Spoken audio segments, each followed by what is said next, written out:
राधे राधे। आज मैं जा रही हूँ भागवत कथा सुनने के लिए। इंद्रपुरम शिप्रा सन सिटी में भागवत कथा का आयोजन हो रहा है, आप भी आनंद लीजिए।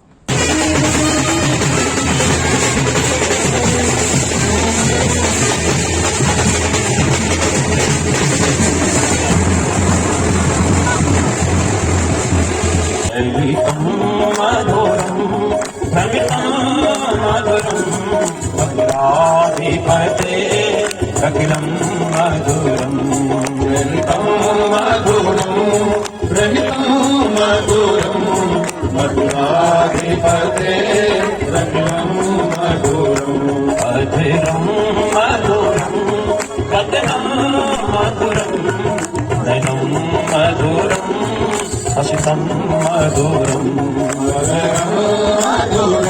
सास का क्या कर्तव्य है, अच्छे लोगों का क्या कर्तव्य है, ये सारे मार्ग जो हैं हमें जीने की रामायण बताती। सारे मार्ग जीने की रामायण बताती। और या ये समझिए कि जिसमें सुख का मुख लग जाता है वो मीठा हो जाता है, परंतु सुख का लगा हुआ फल कभी खट्टा।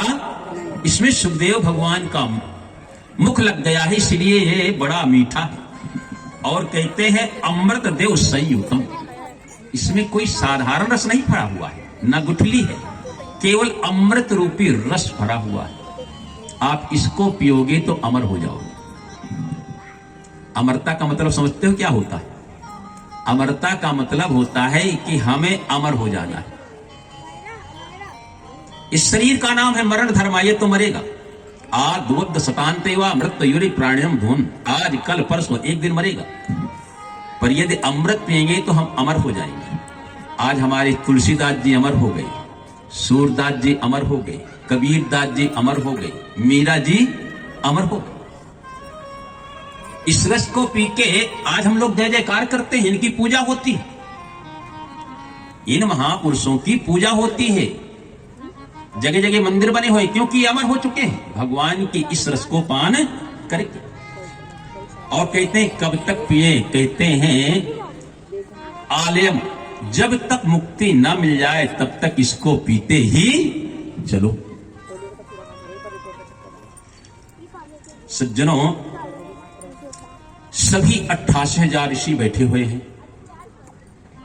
और सूत जी मंच पर विराजमान है। कल आपको सुनाया हूं ना कि ये 88,000 ऋषि कौन है और सूत जी कौन। तो उन 88,000 ऋषियों ने विचार किया कि सभी उठकर खड़े होकर प्रश्न करेंगे तो कुछ समझ में नहीं आएगा, शोर मच जाएगा। इसलिए सभी ऋषियों ने एक महात्मा को आगे बैठा दिया। बोले हमारे मन में जो भी कुछ विचार उत्पन्न होंगे इस महात्मा के हृदय में आ जाएंगे, और केवल एक ही महात्मा प्रश्न करेगा और कोई दूसरा नहीं बोलेगा।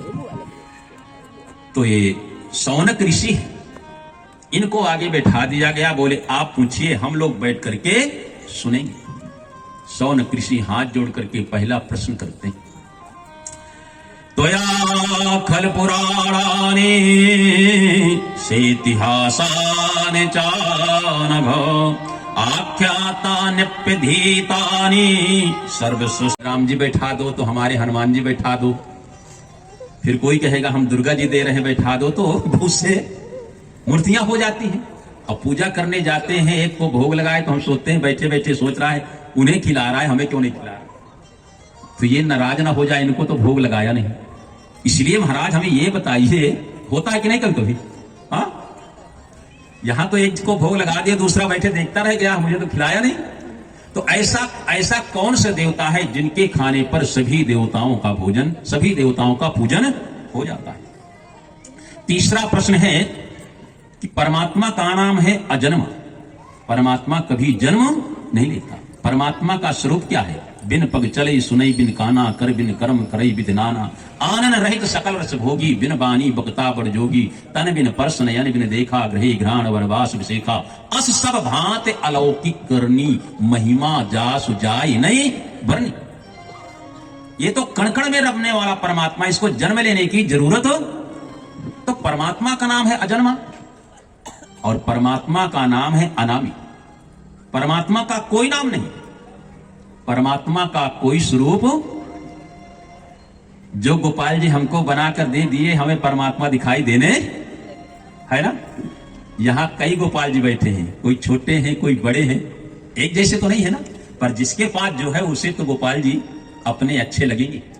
परमात्मा का कोई स्वरूप नहीं, तो जब परमात्मा का कोई नाम नहीं है, स्वरूप नहीं है, तो वासुदेव देव क्या नाम जातो यत चिकीर्षया, फिर वसुदेव नंदन कैसे हुआ, दशरथ नंदन कैसे हुआ, राम कैसे हुए, कृष्ण कैसे हुए। जब अनामी है तो विष्णु सहस्त्र नाम, राम सहस्त्र नाम, राधा सहस्त्र, ये सहस्त्र नाम कहां से आ गए महाराज। ये चौथा हमारा प्रश्न है।